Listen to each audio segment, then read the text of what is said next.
আজ আমি বানাচ্ছি বাঙালির হারিয়ে যাওয়া ও দুর্লভ একটি পিঠে রেসিপি, নাম চুষি পিঠে বা চুষির পায়েস। অনেকেই এই পিঠেটি সময় সাপেক্ষ ও পরিশ্রম সাপেক্ষ মনে করে বানাতে ভয় পান। আমি আমার ভিডিওতে স্টেপ বাই স্টেপ সব রকম ট্রিক্স ও টিপস সহ এটি বানানো দেখিয়েছি। আপনারা আমার পুরো ভিডিওটি দেখলে পরে অবশ্যই বুঝতে পারবেন অতি সহজে এটি কিভাবে বানানো যায় এবং স্টোর করে নিজের অবসর সময় মতন চুষি তৈরি করতে হয় এবং পরবর্তী সময়ে সেই চুষি আমি কিভাবে পায়েস করব সেটাও আমি দেখিয়েছি। এছাড়াও আমি দেখিয়েছি যে অনেক সময় দুধের মধ্যে গুড় দিলে দুধ কেটে যায়, কিভাবে কোন ট্রিক্স উপায় অবলম্বন করলে দুধ কাটবে না সেটিও আমি দেখিয়েছি।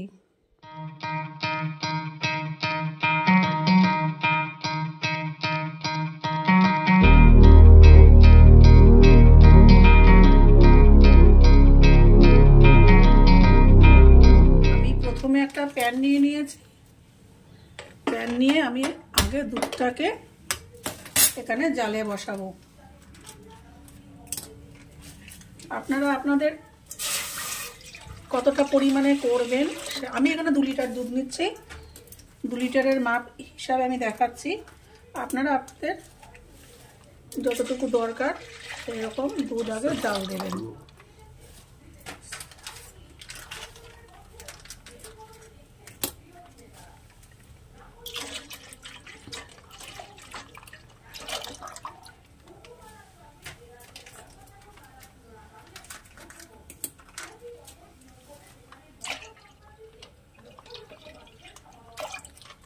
এই হয়ে গেল 2 লিটার দুধ।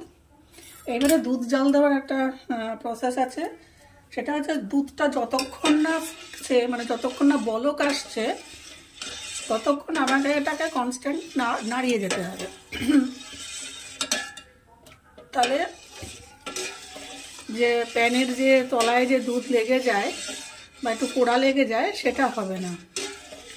যতক্ষণ না দুধে বলক আসছে, ফুটে উঠছে একটা, ততক্ষণ আমাকে এইভাবে কনস্ট্যান্টলি এটাকে নাড়িয়ে যেতে হবে।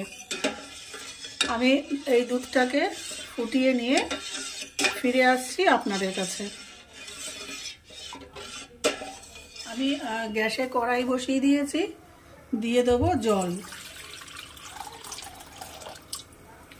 এই জলটা ফুটবে। আচ্ছা, জলের পরিমাণ হচ্ছে, এটা দিয়ে দিচ্ছি অল্প একটু লবণ, হাফ চামচ মতন, 1/4 টিএসপি একটু লবণ দিয়ে দিলাম।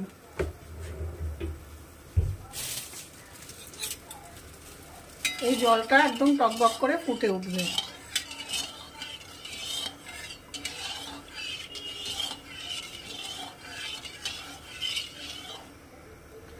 আর এটার নিয়ম হচ্ছে, আপনি যদি 100 গ্রাম চালের গুঁড়ো নেন, 50 গ্রাম নিতে হবে ময়দা, আর 150 ml নিতে হবে জল। সেই বুঝে আপনাকে মন্ডটা বানাতে হবে। আমি মন্ডটার প্রসেসটা দেখাচ্ছি।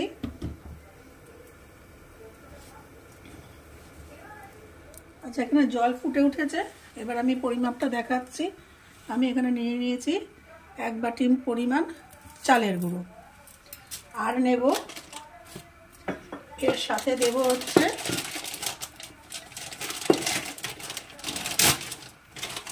হাফ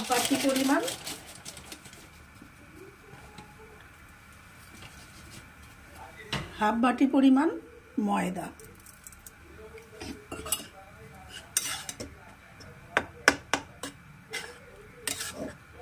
এরকম করে নাড়াতে থাকবো। যা,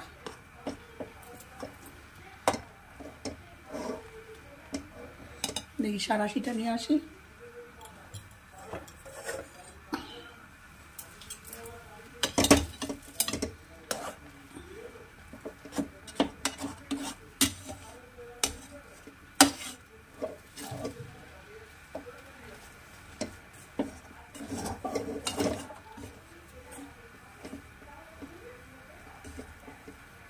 এইভাবে নাড়িয়াটা মন্ড করতে হবে।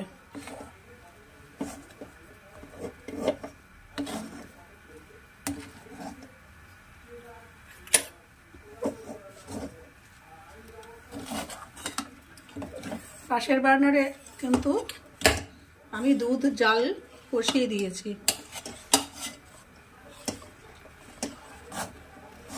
এই যে মন্ডটা হয়ে গেছে। এবারে আমি কি করব, এরকম অবস্থায় আমি গ্যাস বন্ধ করে দিয়ে আমি এটাকে ঢাকনা দিয়ে দেবো। মিনিট 5 এটা ঢাকা থাকবে। 5 মিনিট পর আমি এটাকে খুলব। মিনিট 5 পর আমি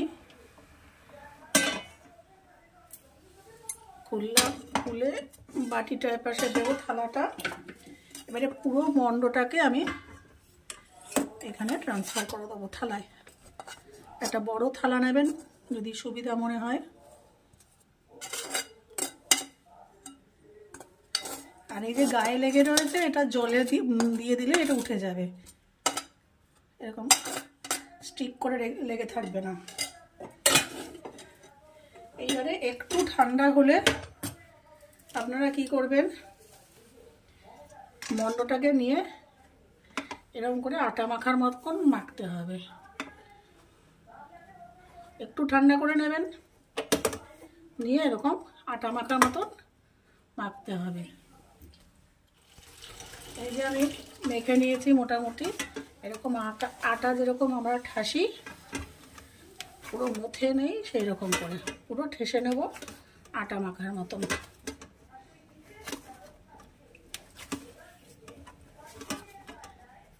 ব্যাস, এইবারে আমি চুষি কাটাটা দেখাচ্ছি। একটু চালের গুঁড়ো পাশে নিয়ে নেব, আর একটু একটু করে, এটা একটু সময় সাপেক্ষ ব্যাপার। এই যে এরকম একটু দলা নেব, এই যে এরকম একটু টুকরো নেব, নিয়ে এই পাশটা আর এই পাশটা, দুই পাশটা একটুখানি সরু করব। ব্যাস, এটা একটু বড় ছোট আপনাদের ব্যাপার, এর থেকেও ছোট করা যায়। একটুখানি এরকম ছিঁড়ে নেব, ছিঁড়ে নিয়ে এই পাশটা ডলবো আর এই পাশটা ডলবো, মাঝখানটা এরকম মোটা মতন থাকবে। এটা হচ্ছে চুষি গড়া। একটু সময়ের ব্যাপার, কোনো খাটনি নেই, একটু সময় নিয়ে এটা খুব তাড়াতাড়ি হয়েও যায়। এই একটু করে নেব, নিয়ে এই এর থেকেও ছোট ছোট করা যায় বা এর থেকেও একটু বড় করা যায়। তবে আমি যখন চুষির এরকম পায়েস করি তখন আমি চুষিগুলোকে একটু বড় করি। এই যে এরকম আরেকবার দেখাচ্ছি, যে এরকম নেব একটুখানি, নিয়ে এরকম একটা পাশ ডলবো আর এ পাশে আরেকটা পাশ ডলবো। ব্যাস, আপনারা এই যে দেখুন, আমি কাজের সুবিধার জন্য আমি আগে বানিয়ে রেখে দিয়েছি। যখন একটু সময় পেয়েছি টুকটুক করে বানিয়ে আমি রেখে দিয়েছি। এখন আমি এটা ডাইরেক্ট ইউজ করব। একটু বড় বড় করেছি, যেহেতু এখানে কোনো পুলি পড়বে না, শুধুই চুষি পড়বে, সেহেতু একটু বড় বড় করেছি। আর এটা আপনারা কি করে একদিন রেখে করবেন, এরকম একটা কিচেন টাওয়েল নেবেন, এই যে এরকম একটা কিচেন টাওয়েল নেবেন, নিয়ে একটু ভিজাবেন, ভিজিয়ে একদম খুব শক্ত করে নিংড়াবেন, একটু যেন জল না থাকে। এইটাকে এরকম করে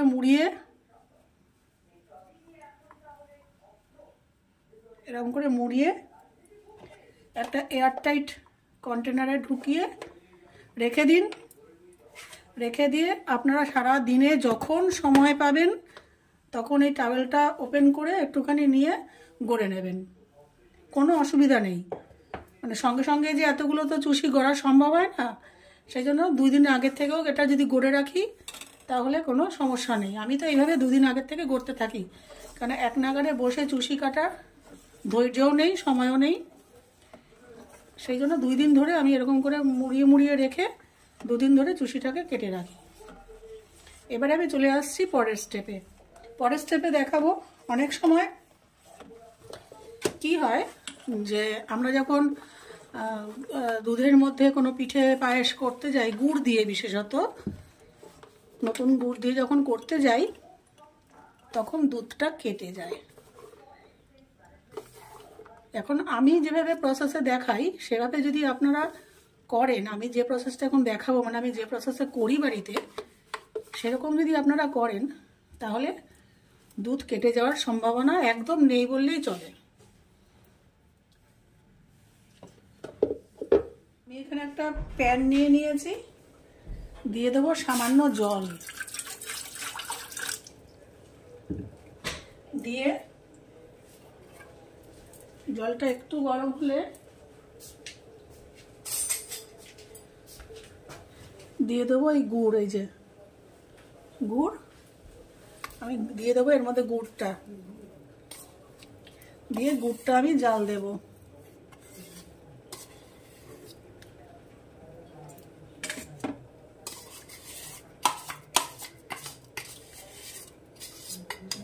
গুড়টাকে আমি জাল দিয়ে ফুটিয়ে রাখবো। আমি দেখাচ্ছি আমি কোন অবস্থায় নামাবো গুড়টাকে, আমি দেখাচ্ছি একটু পরে। একটু ফুটে উঠুক, আবার ফিরে আসছি। এখানে গুড়টা ফুটে উঠেছে, এই যে পাশ দিয়ে যে সাদা ফেনা উঠেছে, এই ফেনাটা আমি যতদূর সম্ভব ফেলে দেবো, রিমুভ করে দেবো। এই পাশের এই ফেনাটা যতদূর সম্ভব আমি ফেলে দেবো। এরকম করে পুরো প্রসেসটা করব।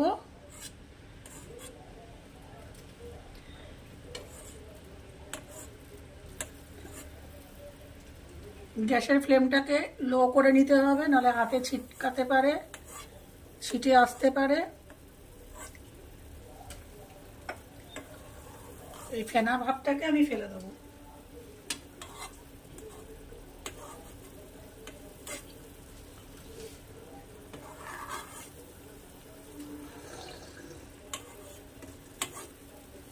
ম্যাক্সিমামটাই আমি ফেলে দিয়েছি।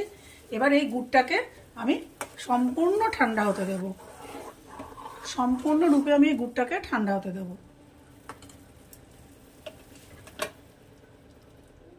এখানে আমার দুধ জাল দেওয়া হয়ে গেছে। গ্যাসের ফ্লেমটা এবারে আমি কমিয়ে দেব। আমি এখানে 2 লিটার দুধ নিয়েছিলাম, জাল দিয়ে এই পরিমাণে এসে দাঁড়িয়েছে। গ্যাসের ফ্লেমটা আমি কমিয়ে দিয়ে এই যে কেটে রাখা চুষি, এই যে আমি আগে থেকে কেটে রেখেছি এই চুষি, সেই চুষিগুলোকে এরকম হালকা হাতে ছাড়িয়ে দেবো। একসাথে মুঠো করে দেব না, এরকম এই যে হালকা করে এরকম ছাড়িয়ে ছাড়িয়ে দিয়ে দেবো। একটু নাড়িয়ে নেব, আবার বাদ বাকিটা দিয়ে দেবো।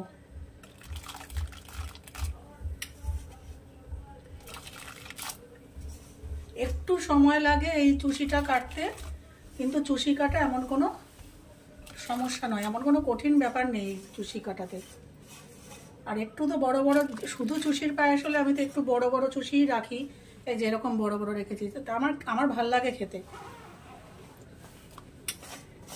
আর অন্যান্য পিঠার সাথে যদি চুষি দিতে হয় তখন আমি চুষিটা একটু ছোট করে কাটি।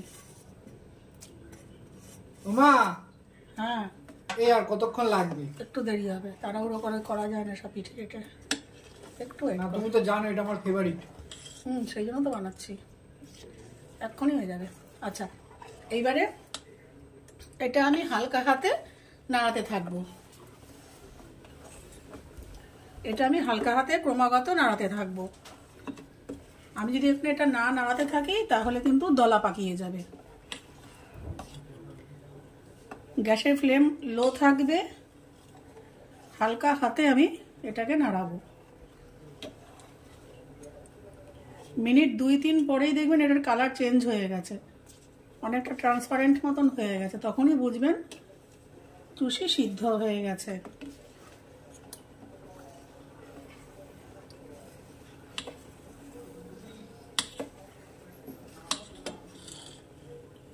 এখনো হয়নি, আরেকটু বাকি। চুষিগুলো উপরে ভেসে উঠেছে, চুষিগুলো ভেসে উঠেছে, তার মানে চুষি আমার সিদ্ধ হয়ে গেছে। এই যে এটা কিন্তু গ্যাসের ইয়েটাকে, ফ্লেমটাকে একদম লো করে ক্রমাগত হালকা হাতে নাড়িয়ে যেতে হবে। আচ্ছা, এবারে এর মধ্যে দেব এই যে সামান্য 1 পিঞ্চ একটু লবণ।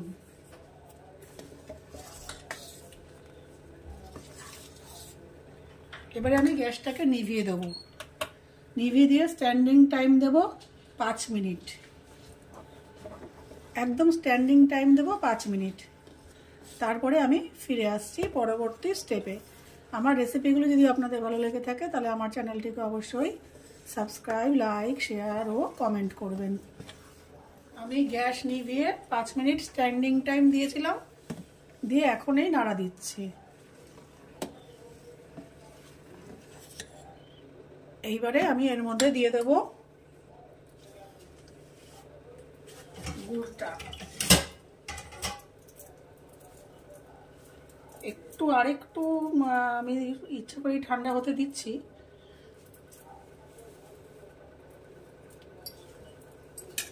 এবারে আমি দিয়ে দেবো এই যে আমি যে জাল দিয়ে রেখেছি গুড়টা, জল দিয়ে সেটা এর মধ্যে দিয়ে দেবো। আস্তে আস্তে করে দিয়ে দেবো, মিশিয়ে দেবো।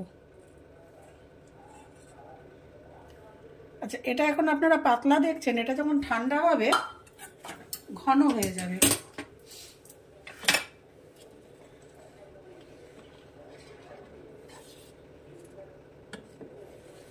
ব্যাস এরকম হালকা হাতে এবার নাড়িয়ে নেব, করে আমি সার্ভ করে দেবো। আর যেহেতু এটা নতুন গুড় দিয়ে করেছে, একদম খেজুরের গুড় দিয়ে, এটার মধ্যে কোনো কিন্তু এলাচ কিচ্ছু দেবো না, অন্য কোনো ফ্লেভার দেবো না, এখানে শুধু গুড়ের ফ্লেভারটাই থাকবে। এটাই কিন্তু অথেন্টিক একটা বেঙ্গলি রেসিপি, এখানে এলাচ টেলাচ দেওয়া যায় না, অন্তত শীতকালে তো নয়ই। শীতকালে এই গুড়ের স্বাদটা, গুড়ের গন্ধটাই হচ্ছে আসল। ব্যাস আমার তৈরি চুষি। চুষিটা কিন্তু আপনারা ইচ্ছা করলে একটু ছোট করেও কাটতে পারেন। আমার যেহেতু ব্যক্তিগতভাবে শুধু চুষি পিঠেতে চুষিটা একটু বড় থাকলে আমার একটু ভালো লাগে, সেই জন্য আমি একটু বড় কেটেছি। আপনারা কিন্তু এটা ছোট কেটেও করতে পারেন, এমনই নয় যে এটাকে এত বড় বড় করে কাটতে হবে। এবার আমি প্লেটিং করে আপনাদের সামনে নিয়ে আসছি চুষি পিঠে। আর মিষ্টিটা আপনারা বুঝে দেবেন, কম মিষ্টি খান কি বেশি মিষ্টি খান সেটা আপনারা আপনাদের স্বাদ অনুযায়ী স্বাদ মতো এখানে অ্যাড করবেন। এটা সম্পূর্ণ ব্যক্তিগত ব্যাপার। আমার বাড়িতে যেমন একটু কম মিষ্টি খায়, আমি কিন্তু একটু কম মিষ্টি দিই। আবার অনেকে একটু কড়া মিষ্টি খায়, তারা একটু কড়া মিষ্টি একটু গুড় বেশি দেবেন, তাহলেই হবে। এবার আমি ফিরে আসছি প্লেটিং করে।